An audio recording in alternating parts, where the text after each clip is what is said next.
ماہ رمضان میں گناہ کرنا کیسا ہے؟ گناہ کیا ہوتا ہے؟ اللہ رسول کی نافرمانی۔ جس کام کا اللہ رسول نے کہا وہ نہ کرنا، اور جس کام سے منع کیا وہ کام کر لینا، یہ ہے گناہ۔ دیکھیں، ایک گناہ جو ہے وہ گناہ ہے، گناہ سے اللہ رسول کی ناراضی ہوتی ہے۔ گناہوں کی نحوست ایک یہ ہوتی ہے کہ گناہ سے انسان دوسرے گناہ کی طرف جاتا ہے، چھوٹا گناہ بڑے گناہ کی طرف لے کے جائے گا، اور جو گناہ کرتا رہتا ہے وہ ڈھیٹ ہو جاتا ہے، بولڈ ہو جاتا ہے، دلیر ہو جاتا ہے، استغفر اللہ۔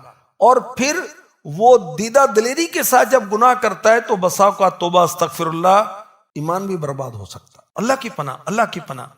تو غیر رمضان میں بھی گناہ نہیں کرنا، اور رمضان شریف میں تو اور بھی احتیاط کرنی ہے۔ دیکھیں، کوئی اپنے شہر میں گناہ کرے اور کوئی مکے میں گناہ کرے، فرق ہے نا۔ تو عام دنوں میں بھی گناہ نہیں کرنا، رمضان میں تو اور بھی احتیاط کرنی ہے۔ رمضان شریف میں نیکیوں کا ثواب بڑھتا ہے نا، الحمدللہ۔ نفل کا ثواب فرض کے برابر، فرض کا 70 گنا۔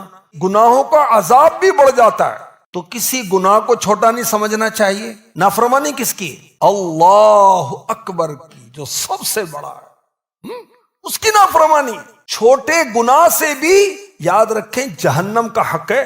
ہمارے آقا صلی اللہ علیہ وسلم کا ارشاد آپ کو سناتا ہوں۔ ارشاد فرمایا، میری امت ذلیل و رسوا نہ ہوگی جب تک ماہ رمضان کا حق ادا کرتی رہے گی۔ عرض کی گئی، یا رسول اللہ صلی اللہ علیہ وسلم، رمضان کے حق کو ضائع کرنے میں ان کا ذلیل و رسوا ہونا کیا ہے؟ فرمایا، اس مہینے میں ان کا حرام کاموں کو کرنا۔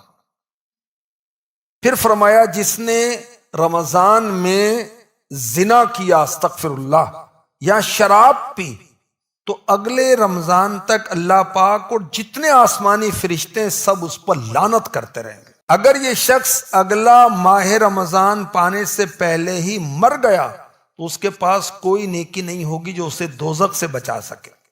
رمضان کے معاملے میں اللہ سے ڈرو، کیونکہ جس طرح اس مہینے میں اور مہینوں کے مقابلے میں نیکیاں بڑھا دی جاتی ہیں، اسی طرح گناہوں کا بھی معاملہ ہے۔